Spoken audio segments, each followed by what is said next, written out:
Hey Merfolk fans, I'm Joe. Thanks very much for joining me today. If you'd like to support my channel, please check out the link above to my Patreon page. So most of you have probably noticed that in November, I've just been uploading recordings of my Twitch streams, which is very different than all the videos that I've been doing in the last few years since I started my channel, which has been mostly, like replay videos with sort of critical commentary over the replays, talking about what lines I could have chosen and what the opponent could possibly do.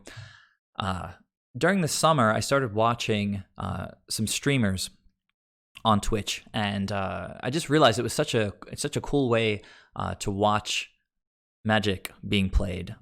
If you're a viewer, you can chat and send messages with the pilot, the person who's actually playing the decks. You can suggest cards in the deck, you can suggest plays, and just generally interact with the people that you're watching.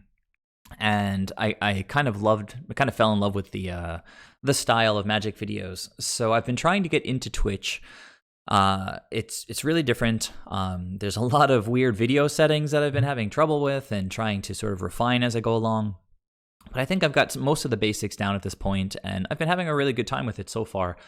So I wanted to check in with all you YouTube viewers and ask you to please go over to twitch.tv and /Merfolk_Joe, and please follow me on Twitch so that when I begin a live stream, you guys will get notified that that's happening.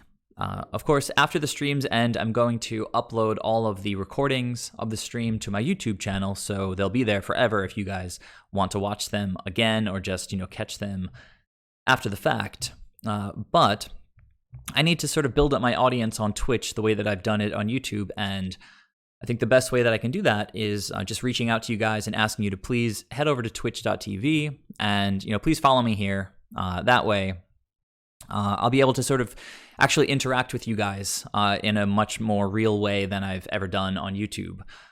I know I love it when you guys leave comments on YouTube, but it's just way more interactive, way more personal if you're there during my stream, chatting me messages about, your thoughts on plays and your thoughts on the deck and the opponent's deck.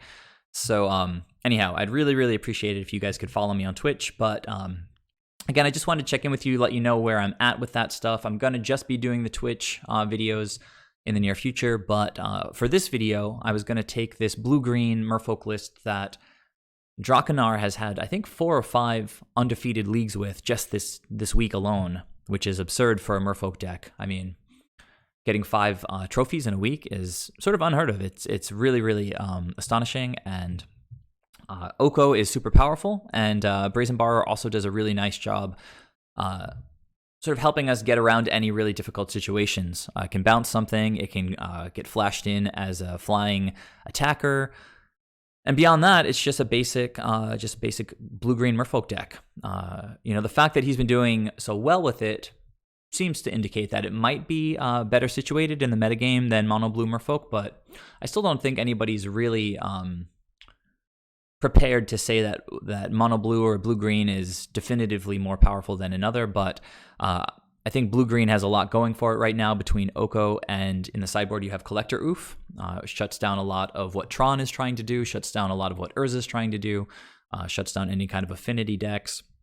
So yeah, blue green feeling pretty good, and I thought I would just jump into a match or two, just have some fun with the deck in this video with you guys. And maybe in an upcoming stream, I'll play that deck. I've been playing Qs lately, and while I'm waiting for an opponent, I'll just jump back over here to my collection area. And the last 5-0 that I posted in a league was with Thassafolk. I got 2 Thassas, 4 Brazen Borrowers, pretty good at getting Devotion down. Also good at getting Devotion down are the 7 Seize effects. Pretty hard for most opponents to get rid of these things. So if you get a few Seize down, get Thassa down, you might only need to land, like one Lord or 1 Trickster, and then Thassa turns into a creature, and things get really hard for the opponent. So I've done pretty well with this deck. But then, as you guys know, for the last few months, I've been playing a lot of Soul Herder, which for me changed from a Bant approach to a really, really fun 4-color approach that has the value plan of Soul Herder blinking all these kind of value creatures, draw a card, get stuff back from the graveyard, but then also Oko as a plan, and then Siege Rhino kind of as its own plan. If you can land a Siege Rhino and just blink it once or twice with an Ephemerate, games have a way of ending pretty quickly. In the sideboard, when you have 4 colors, you have just almost unlimited access to options for ways to improve your bad matchups and just generally sort of improve gain percentage points in the metagame. I have found that Soul Herder decks tend to be weak against big mono decks like Tron and Titan decks, so Disdainful Strokes seemed really important, so I'm kind of overloading on those, and similarly against those decks, they tend to have key pieces like a Primeval Titan or Tron lands and Unmoored Ego. I have 2 of these to try to nab a Tron land or to try to nab like a Primeval Titan. Lots of great black sideboard cards that we have access to with Sin Collector, Plague Engineer, Fatal Push, Thoughtseize. Just a lot of fun, this deck. I really, really love playing it. So we're just waiting for an opponent to join. I will get notified when that happens. Hopefully it doesn't take too long. One recent addition in the 4-color Siege Rhino Soul Herder list that I made was Astrolabe. Before this, I had been running Charming Princes, but there's so few sort of flex slots that you always have to cut something to make room for other important cards. Astrolabe just seemed to fix a lot of the problems the deck had before I added it. We have 1 Overgrown Tomb and 1 Snow-Covered Swamp, and then 4 Assassin Trophies and 3 Siege Rhinos. And with all those black symbols, it can be hard to cast, to spend 2 black per turn. So Arkham's Astrolabe just really opens that up. It can make any color mana, so there's a lot of turns with this deck where you might want to play an Icefang Coatl, an Assassin's Trophy, and an Ephemerate, for example. So that requires black, green, blue, white. And so that's all specific color mana colors, and so there's no generic mana anywhere. So Astrolabe just releases or fixes a lot of the tension that weird mana-based situation was creating. I wanted to play Noble Hierarch, even though it doesn't make black, because it lets Rhino attack bigger with Exalted. It also lets our Icefang Coatls get in for more in the air. Exalted is just really, really powerful to be stapled onto a Monodork. Now, some people have been playing the Goose. I guess it's Gilded Goose. That card has nice synergy with Oko because it makes food tokens, and Oko can turn them into 3/3 Elks, which is pretty strong. Also, the Goose can just keep making food tokens and gain you life over a long game, which can also be good. So it's totally possible that Goose might be the better choice overall with Hierarch in this particular kind of build. But Hierarch has just been so good that I don't really feel the need to board it out, or rather to replace it, I should say. And you're seeing here one of the reasons that I don't often do these kinds of live videos that I then go and upload, because sometimes it can just take forever for people to actually join when I try to jump into a queue. All right, well, while we wait, I guess I can talk for a minute more about Pioneer, the new format. I've been playing a bunch of this on my streams. I tried to make a Merfolk build using Kapala, which once I got a certain density of Merfolk allows us to play Silvergill, which you guys all know is a great card. And I did pretty well with it, but it just didn't seem to be as powerful as it could be, since it doesn't have access to the Island Walk Lords like the modern build does. So I ended up moving towards like a Leyline build that I can talk about more later, but it looks like we found an opponent. So remember, we're playing the blue-green version, and we are going to be on the play, so that's great. 5 lands. Both of these cards replace themselves. 5 lands is pretty bad. I think I'm going to go ahead and mulligan this one. Although Mutavault kind of counts. We have no Merfolk to reveal for Silvergill Adept. Yeah, I think 5 lands is just too much. Let's go ahead and mulligan. Well, this is sketchy. we'll be able to get down a Kamena Speaker. But as particularly being on the draw, I think we just have to mulligan again. Okay, well, so this is reasonable. I'll keep it, of course. Here, I'm going to ship... I mean, Mutavault is a creature. We can get Mistbinder down using Vial. So I'll just ship... I guess I'll ship Waterlogged Grove. I guess it can draw us a card to sort of get back into things. Yeah, I'll ship Mutavault. And I guess I have to ship... Yeah, I guess I'll ship the Grove. I just don't have a lot of... Hold on. I think I'm going to keep the Mutavault, actually. I have to be a little bit greedy on a mulligan to 5.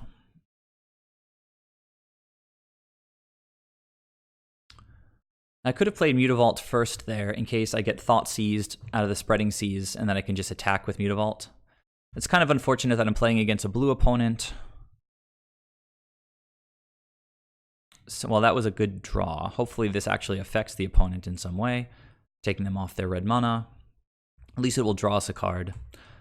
And we'll be able to start attacking a little bit next turn. If it's... Okay, so it's Storm. I don't know that game 1 is going to go very well here. We can draw into some forces.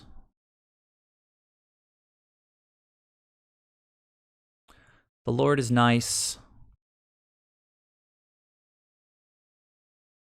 So I can swing for 3 here, or I can swing for 5 and then get this guy down later. How does the mouth work on that? It's going to be 3, and then I think I'm going to play Kamena Speaker to get more creatures out. I think that just ends up with getting more damage pushed. See if I can get the opponent to block with this Electromancer, gain us a lot of tempo. Apparently not, so I'll go ahead and put Mistbinder onto the battlefield. It's very possible, as you guys know, against Storm that we could just be dead right now. But this mulligan to 5 actually turned out really nicely for us. Though unfortunately we don't have like a Force of Negation to help us here. Yeah, it looks like we're probably dead.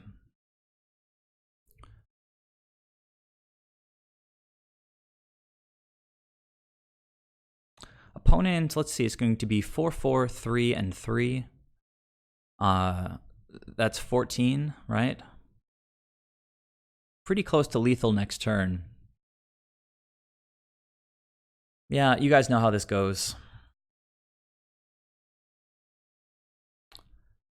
I should probably just scoop, but we'll just see what the opponent chooses. It's going to be like Monomorphos, another Ritual, Past in Flames, maybe another Gifts Ungiven.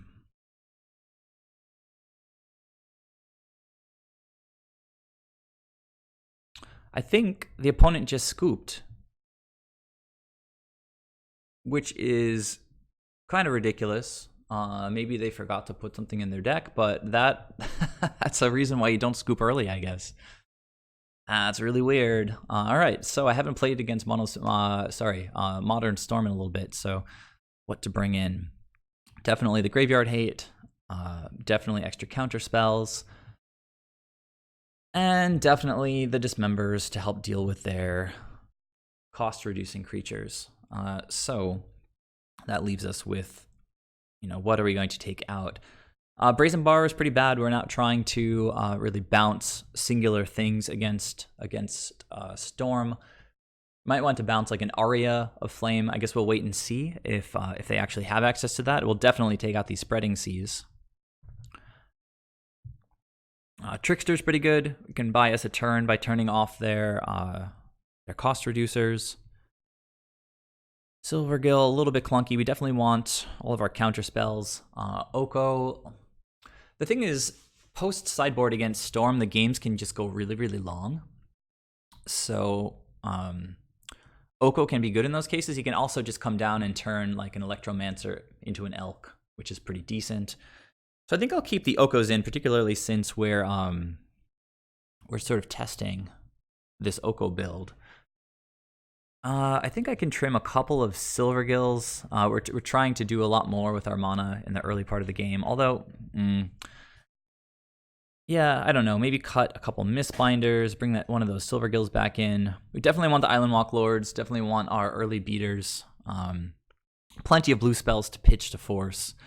And yeah, I'll just run it back like that. See how it goes. Ether Vial's super important in this matchup so we can hold up mana for counter spells. Really not sure what happened there. The opponent had the gifts, which meant that they pretty much can get whatever they want out of their deck. Yeah, this is no good. We're gonna mulligan. Pretty bad with the mulligans here. Jeez. All right, so we'll keep this. And I guess, let's see, if we're trying to claw our way back into things, seems like silver gills are pretty good to keep, right? Island Walk Lords are important. I guess I'll play like this. It's pretty slow, but it's going to hopefully help us hit something like a relic or a Force of Negation. So two mulligans of 5 in a row. We got a gift in game 1 when the opponent conceded randomly.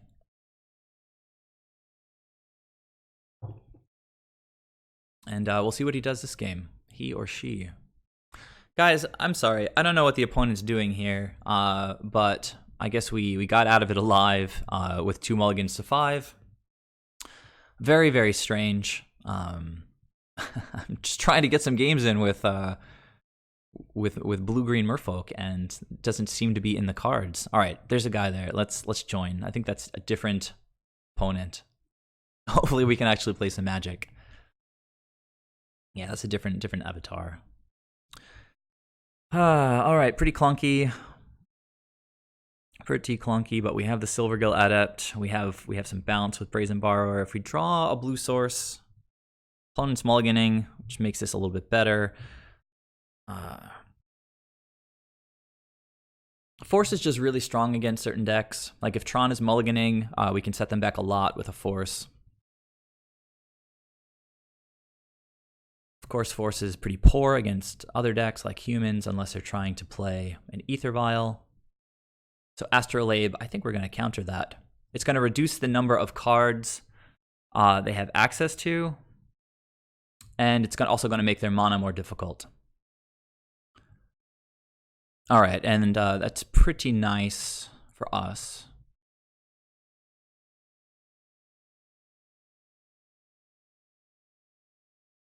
Okay, double white, Stoneforge Mystic.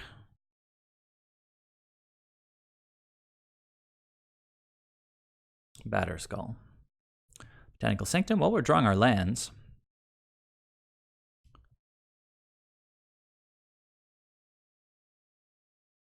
Go ahead and reveal that Lord. And there's another Force. So I guess if they try to do something spicy. But this turn, they're just going to put the Batterskull into play. Of course, makes sense. So this turn, we can... Batterskull's coming down. It's a 4/4 lifelinker, right? So I think we're going to need Spreading Seas. Or Oko, I guess, right? So for now, I guess we'll get a Lord and Command a Speaker down on the board. Next turn, we can actually play another Lord and start swinging in a little bit. Batterskull doesn't... well, it's a 4/4, right? So you can block and trade with something. They have to pay, I think, 3 to return it to their hand. Currently sitting on 2 mana. They did mulligan a little bit. Lifelink Vigilance. So they have a Path in hand. This gets a little bit gross, so I think I'll just take the damage. Okay, no third land for the opponent. Another Lord is pretty nice there. Unfortunately, Still don't think I can really attack very well. 5 cards in hand, none of them lands. Seems like if they remove a lord, we just throw a creature into the Batterskull. We can cycle the Waterlogged Grove if we want to do that. Opponent not casting anything, which is making me... You know what, maybe I will... Alright, so they're just passing here. I kind of like leaving the Grove here for now. We have another Lord. And another Lord. So, green, blue. We can start testing the waters here.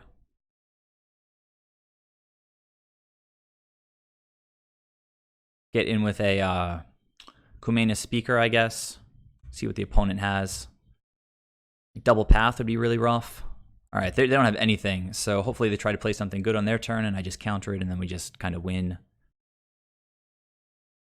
This is what blue-green does best, just jam lords. I think the opponent mulligans to just 6, right? Nothing too crazy. Yeah, I think they mulligan to 6. All right, well, they got their turn 3 Batterskull. That was deemed like too broken for Modern for a while.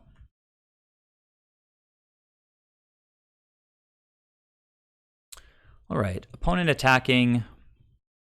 I think here, maybe if I throw like a Silvergill in front of this thing.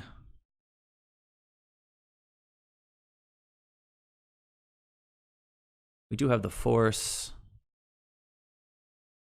Hold on. Yeah, well, I could have activated Mutavault and then done the Force. Because here...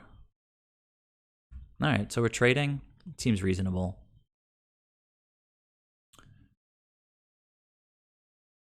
Opponent apparently still on 2 lands, though they could make a land drop on their second main phase. Alright, so they're just passing here. If we go to attacks with they've got another Lord. Can activate Mutavault and just hold up Force. That seems pretty good.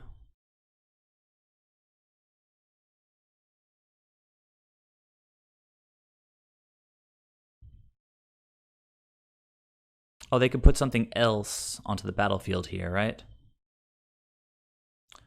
Block and trade with a Lord. This will take a lot of damage. I don't think they play more than 1 Batterskull, though, right? Are they just taking all of this? All right. It's an interesting game. Very strange cues this evening. That Storm opponent had me stomped pretty much, and opponent with the turn 3 Batterskull has no other spells apparently. All right, so what do we do against this deck? They play Astrolabe, which makes me think that they might have just been stuck on lands. Could be, I have no idea. It could be any number of things. Like, people just jam Stoneforge Mystic all over the place. It could be taxes, like Eldrazi taxes, and they just didn't have any colorless mana. But then Astrolabe doesn't even make colorless mana, so... I mean, running Astrolabe, you have to assume they're running more than just 1 color, and they only had 2 planes. I guess Dismember is good against Stoneforge Mystic, prevents them from getting Batterskull down. We can just kill Batterskull or kill the token. Don't really have a good idea of what they're doing here. I'm going to take out a couple of forces. Seems like it might be a pretty creature-heavy deck. If it is some kind of Eldrazi, like Thought-Knot Seer type thing, Deprives are just going to be better. Spreading Seas seem great. All the Lords seem great. 2-Mana Speaker seems great. Bar seems sort of great. He's going to bounce like a Germ token. Flash it in as a flyer. I don't know that this deck wants to run like Ensnaring Bridge or anything like that. You know, it was nice having the insurance of Force, but I feel like Oko might just, take care of what we want Force to do. They're putting Batterskull into play with Stoneforge.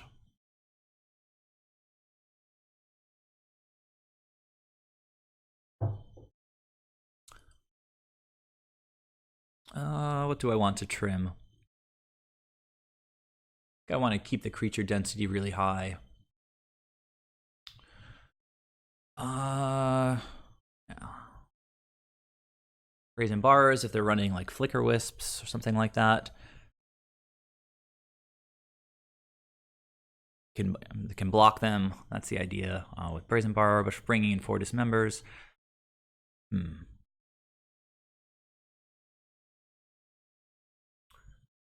I don't know. Let's trim the bars and see how it goes. They're not Merfolk. They didn't seem super necessary that game, though that game was a bit of a mess for the opponent, I think. All right, land Ether Vial against a hopefully non-Thoughtseize deck. I think I can. Oh, but you know, it's a Waterlogged Grove. That's a little bit nasty as the only land. But we are on the draw. All right, I'll keep. 2 Waterlogged Groves. Opponent with the Mana Tithe? Nope. Hopefully they're not super aggressive. Oh, there's that black mana.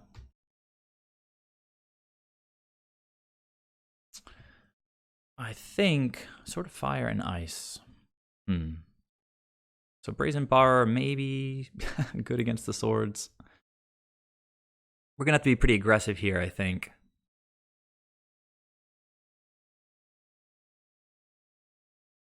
Sword of fire and ice.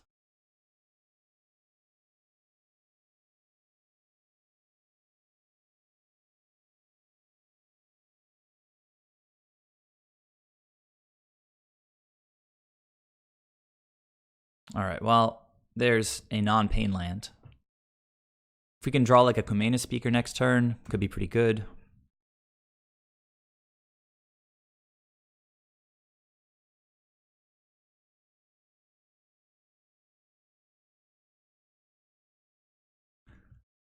Okay.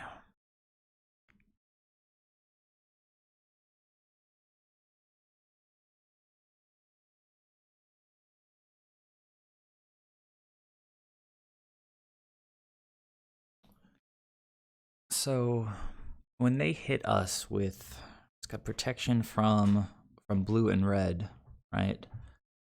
So all of our creatures, we need a Kumena Speaker basically. They get to, I think, bolt something. Check that out. It's just been a little while. So,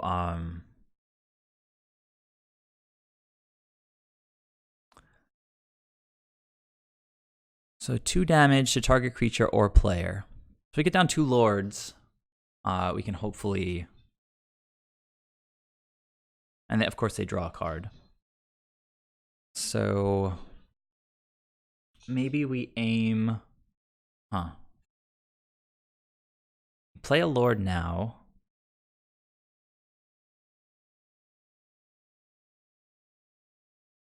Play the lord that they know about, I guess. Still not really sure what this deck is running except Stoneforge Mystic. So they can flash in, but they have to tap her for that, so I think I can go to attacks.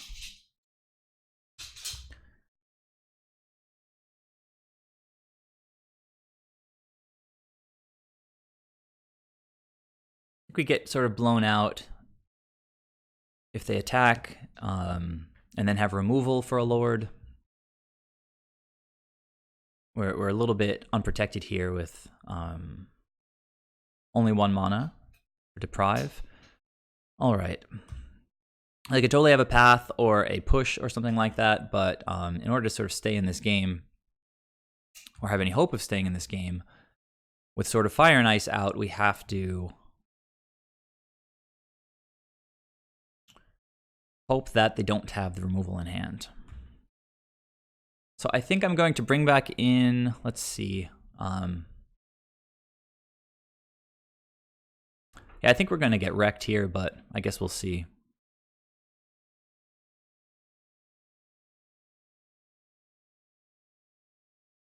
Oh my god, we got out of that alive.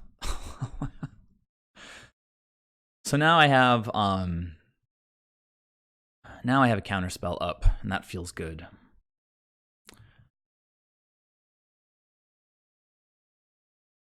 opponent could have like a board wipe or something. We do have that counter spell, as I mentioned.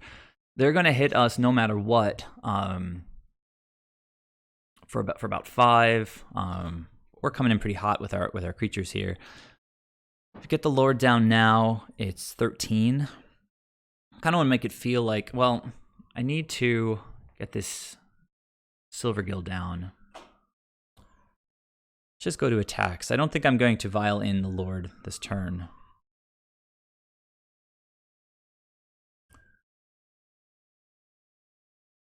Although I don't know what I'm playing around, honestly, if I'm going to hold up Deprive. But I do need to cast the Silvergill Adept, so...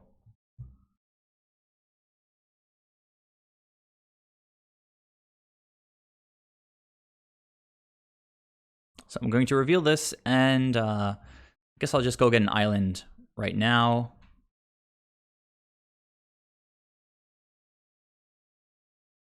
Make sure I've got my land when I need it, and yeah, pass. See what the opponent can do.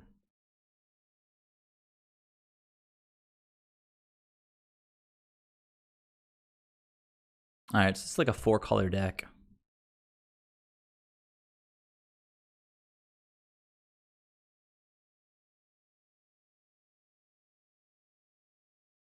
Oko can turn the sword into an elk if we need to do that. I do have Spreading Seas, still have Deprive, still have another Lord.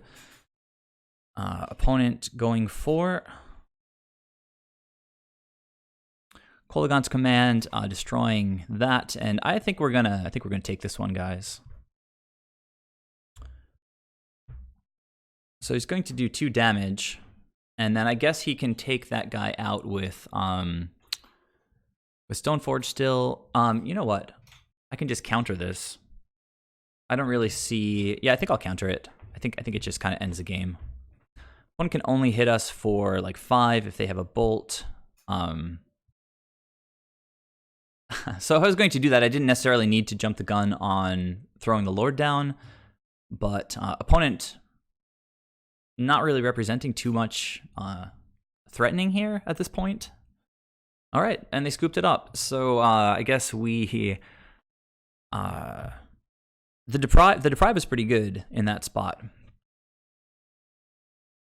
If the opponent, let's see, if they attacked, they did 3 to us, and then killed the Lord after the Kolaghan's Command. I guess they would draw a card. Maybe they draw a push, kill another Lord, but then I think we still have like 3, 3, and 2 left on the battlefield, so that's 8. They're at 6. They're not gaining life from this. So who knows? They hadn't played a land yet this turn, so they could have had something interesting.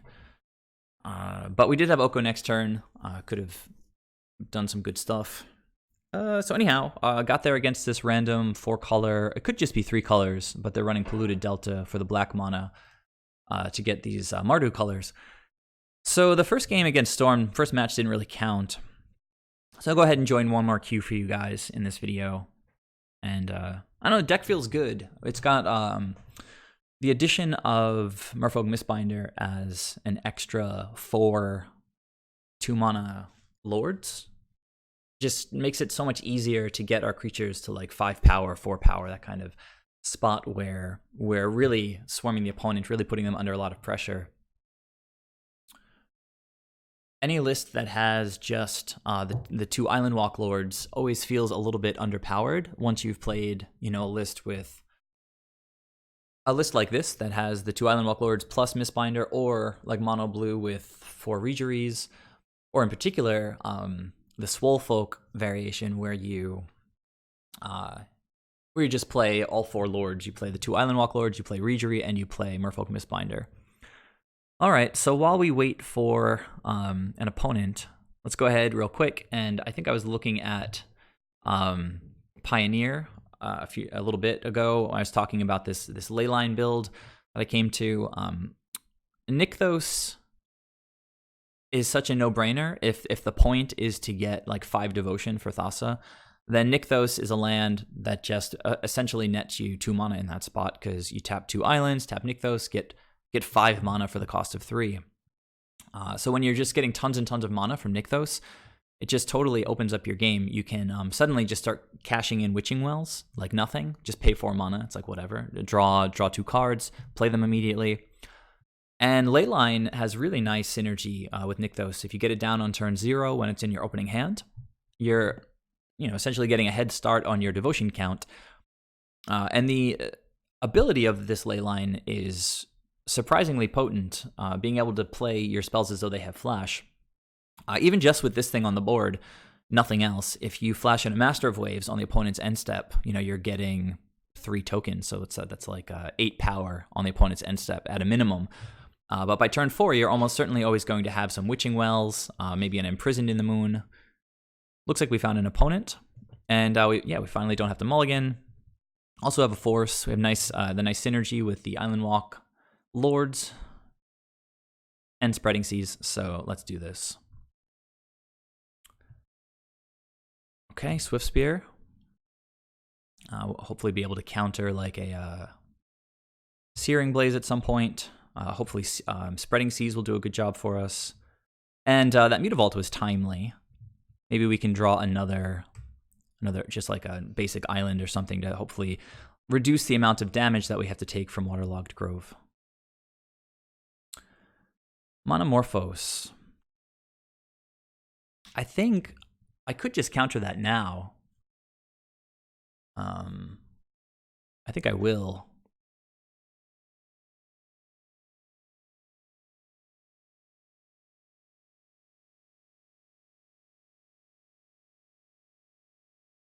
And I'll pitch just one of the Lords, I guess. I think the Spreading Seas is going to be pretty solid.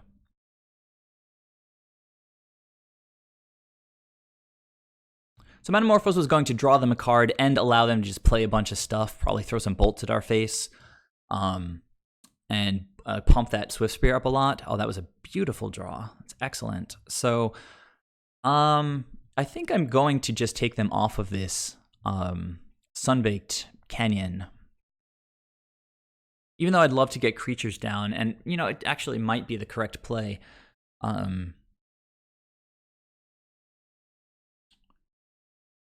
Taking them off of one of their colors, taking them off of being able to sort of cash that in for an extra card.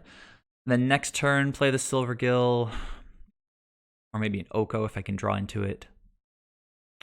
If I play Silvergill Adept, yeah, I guess I'll play Silvergill for now. If they have mana troubles, then I'll definitely attack their land. But this is the play that I think you learn from experience is the correct one. If they just kind of go to town, making Swiftspear really big, then we can just throw Silvergill under the bus, save some damage. Looks like they're thinking a lot. Oh, but they have another land there, so another Swiftspear. Down to 3 cards.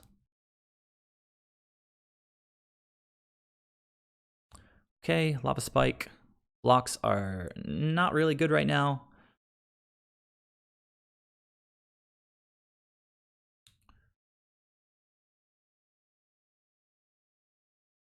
I could still consider blocking one of these guys just to save some life. And these are the draws that are hard for us to beat, where they have multiple creatures. I believe they were on the play here, so may have been incorrect to counter the Monomorphos, but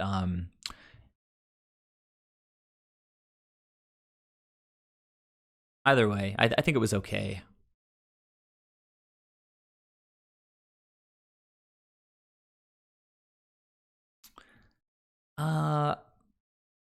Yeah, I don't think I can. Don't think I can block yet. These guys are going to be representing at least 2 points of damage next turn each.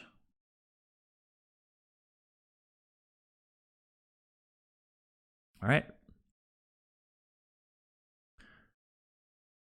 3 Spreading Seas, huh?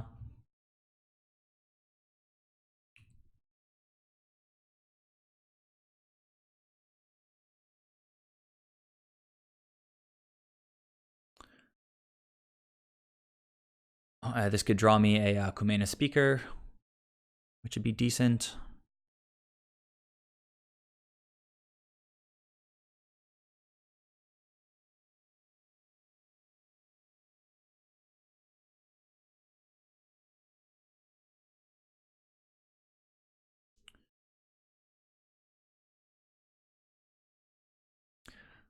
Okay.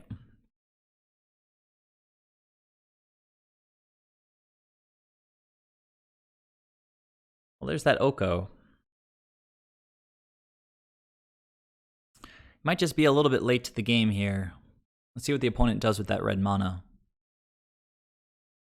Okay, well, they are bolting. Okay, they bolt the Silvergill. That's super interesting. They've only got one card left in hand. Could be a good one.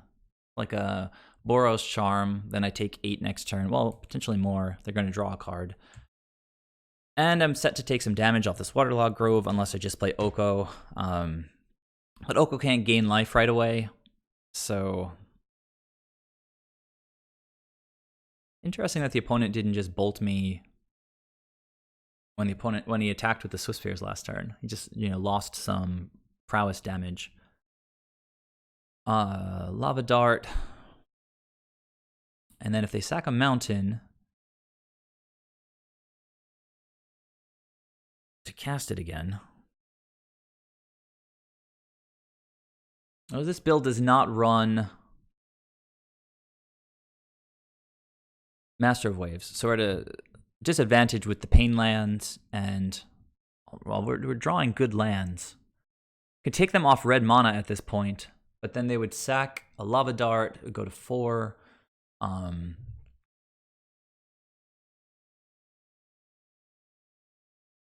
They attack, we go to 3. They can crack this thing in response. You know what? If I... this is such a weird position. Go after the Sunbaked Canyon, and then they are sort of priced into just cycling it, right? Then I can go after their mountain, and what are they going to sack it to cast Lava Dart, I guess? Seems better than letting it become an island. I go to 4. I mean, if this is like a bolt or something in their hand, then I'm pretty much just dead. Let's go ahead and start with one of the Spreading Seas. I could, of course, just play a Lord and leave back Mutavault as like a blocker, but I kind of like drawing cards, hitting the opponent's mana here. Could just be incorrect, but we're in a pretty tough spot here.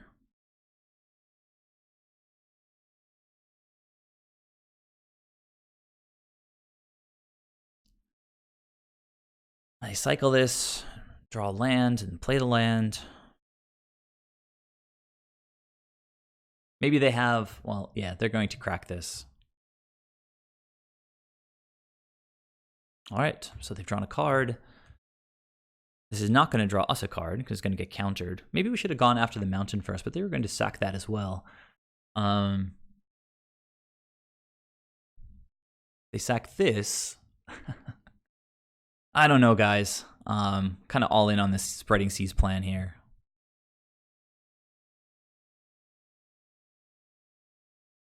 They could have the Suspend Rift Bolt, I guess, which could be cast for 3. So maybe they thinking they don't want to sack that because then they have so little. Okay, they let it resolve. Very nice. So now they can't cast Lava Dart. And all right, well, next turn we can play Oko and then sack a food token if that's what we want to do. Hopefully the opponent has no lands. That would just be the best. If they have a land and they have a burn spell, then we're just dead.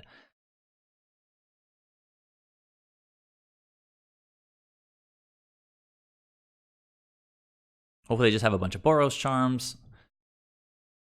All right, guys. I did my best. What is this thing? Creatures you control gain first strike. Well, that's their mana for the turn. Down to 1, I mean. So now I can't actually crack the food. Oh, all right. Well, they got to sack that. So, GG. I don't know that I was going to be able to claw my way back into that. If I had played the Lord, I would have had to double trump with Mutavault and the Lord. Let's see what we can do with the sideboard here. So it seemed like this guy was... all right, I don't know. Let's bring in the counterspell. Always good against burn. Dismember pretty poor. They did have the Lava Dart. The Relic could be decent. Maybe they have other graveyard stuff as well. that we didn't see. I guess that could have been like a Phoenix deck. We didn't see Goblin Guide, but they did have some graveyard stuff. Yeah, I'll bring in these relics. Seems decent. If they're going after our creatures, seems like, I don't know, a couple Shaper Sanctuaries could be good. Maybe more. Against a normal burn deck, I might not bring in Shaper Sanctuaries since they're just going straight to the face all the time. And what comes out? Oko's really good.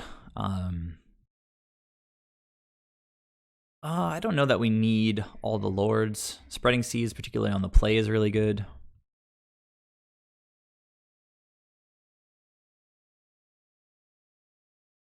Let's see. We are on the play now. I guess we want all of our lands, but these waterlogged groves can be pretty painful.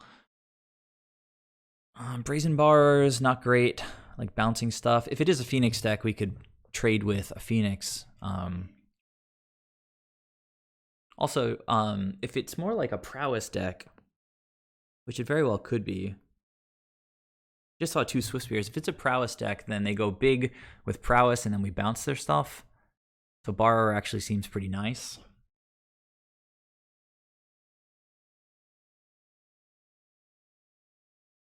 Also Trickster for the same reason. Speaker. I mean, we're kind of the control deck here, I think. If it's the prowess deck, it's not going to run Phoenixes. Maybe I can hedge on the relics a little bit, just go with 2 of them. Or maybe even just 1. And then if it is a prowess deck, maybe forces are a little bit less necessary. Maybe deprive is a little bit less necessary. I'll trim one of the deprives. But they do have the white mana. It could just be for the cycling lands. If it is, they had some weird things, which makes me think it's a prowess deck because it's just like cycling cards. That Warlord's Fury thing. I don't love having just Waterlogged Grove as my land, but I can curve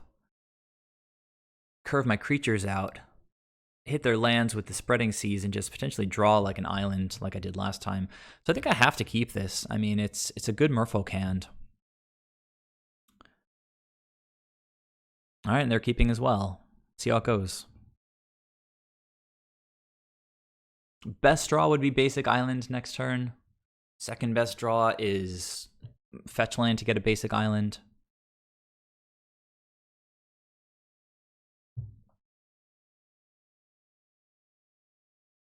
I might just be messing this up like all over the place, keeping Painland as my only land. Well, that was interesting.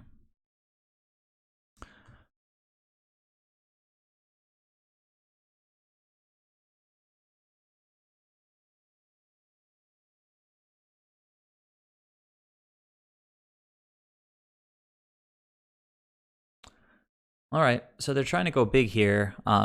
If they do like a lava dart situation, we can violin Kumena Speaker. That becomes difficult-ish for them to deal with, I think.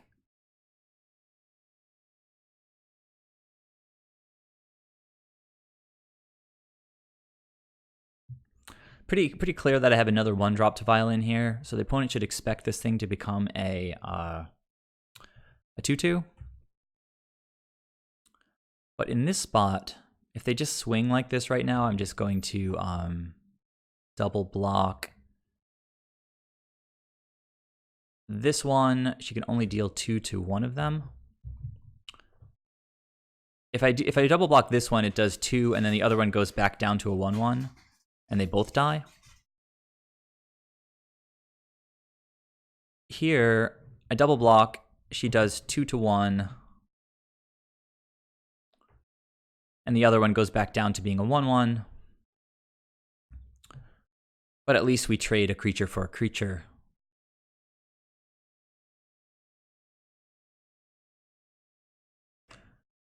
All right, a lot of damage so far. This Waterlogged Grove is not helping us out. All right, well, we've got creatures for days. I think I want to get the Silvergill down to draw a card. I mean, sorry, draw a land. play more cards, but I also don't just want to play out all my cards and just show the opponent what I have. If they have a Lava Dart, they get to kill both of them. Well, yeah, they get to kill the Silvergill and then kill the Speaker, and then it's just GG. So I feel like I have to be sort of conservative here. At the same time, if I play Silvergill and draw an island, and play another Lord, or just play a Spreading Seas.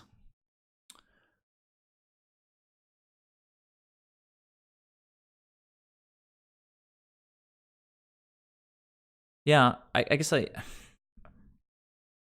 in a bad spot with this Waterlogged Grove, so let's do it.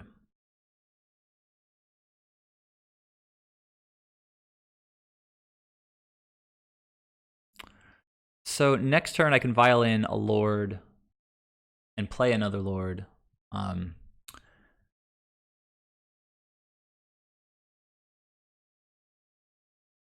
feel like hitting their lands is pretty good in this deck because it just reduces the number of spells that they can cast.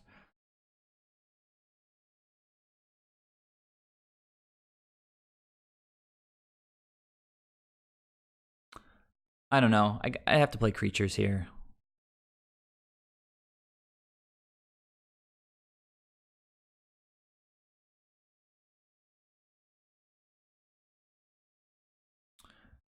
And I think I also have to attack. Even though I don't really want to. Because, well, whatever. We'll see how it goes. They kill the Lord. Maybe I have to chump block with Silvergill Adept. Next turn we're going to have 11.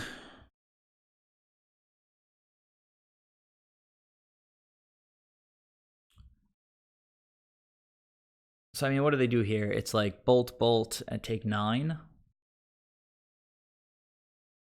And then I can't use my land next turn. I don't know. I block like this. They kill the Lord, it becomes a 2/3.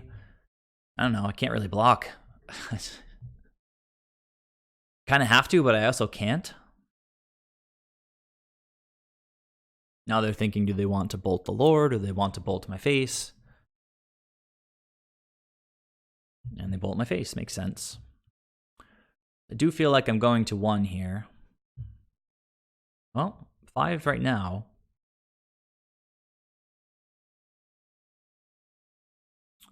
Okay, well, let's see how this goes.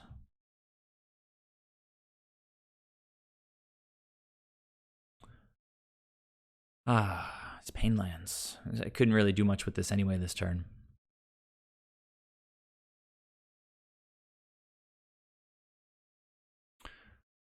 So I think it's pretty clear that they're on like a prowess build. It's not burn, it's just a Bernie deck.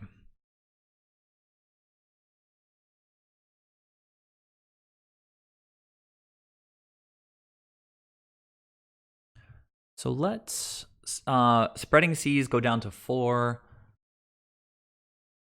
If they need to spend something now, sorry, they need to spend their red mana now. Gonna go down to pretty low life total. Can violin a Lord.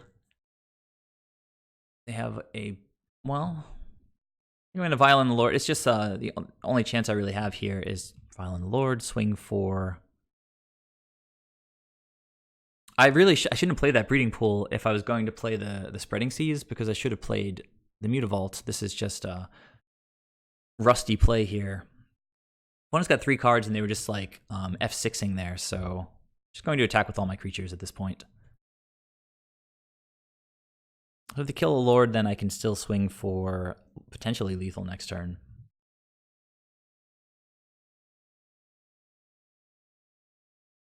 Oh, all right. Well, that makes things simple.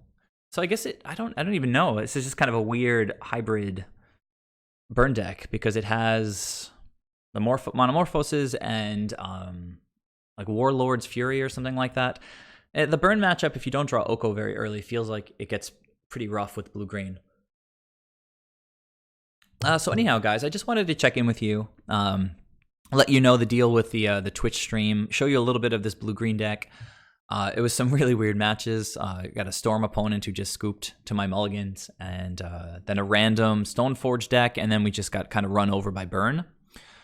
Slight misplay not getting Mutavault out on the table on that turn, but it turned out to really not matter at all since they had the Boros Charm, which I kind of wasn't putting them on. I thought they weren't going to be red-white Burn, just be sort of mono-red with the Sunbaked Canyons for sort of cycling benefit, just to sort of draw into gas when they get flooded. But as it turns out, they actually do have white spells, and I went to 4 life, didn't really need to, but I did, and it just sort of ended the game. So could have played a little bit differently, but it was always going to be an uphill battle. I kept a hand that only had a Pain Land. I maybe should have mulliganed. It was pretty borderline. I mean, I could have mulliganed and gotten a hand with just like 2 Breeding Pools and a Waterlog Grove, so I kept a hand that let me play Magic and didn't quite get there. So anyhow, I hope you guys enjoyed it. Please, if you could, head over to twitch.tv/merfolk_Joe. You don't have to go to followers. You just go to twitch.tv//merfolk_Joe, and please follow there. Again, it's going to alert you when I start a stream. I am going to be doing regular streams on Monday nights. So if you guys want to catch me live, that's when it's going to happen. Typically, probably start around 9 o'clock. That's going to be my regular time, but then I'll also be streaming at times like this, like on a Friday evening where I just have time to sit down and just play some Magic. So, again, I hope you guys enjoyed it. Please still, if you haven't already subscribed to my YouTube channel, definitely head over to Twitch, follow me there. Check out my Patreon page if you'd like to support the videos, and leave some comments. And I'll see you guys soon. Thanks again. Bye-bye.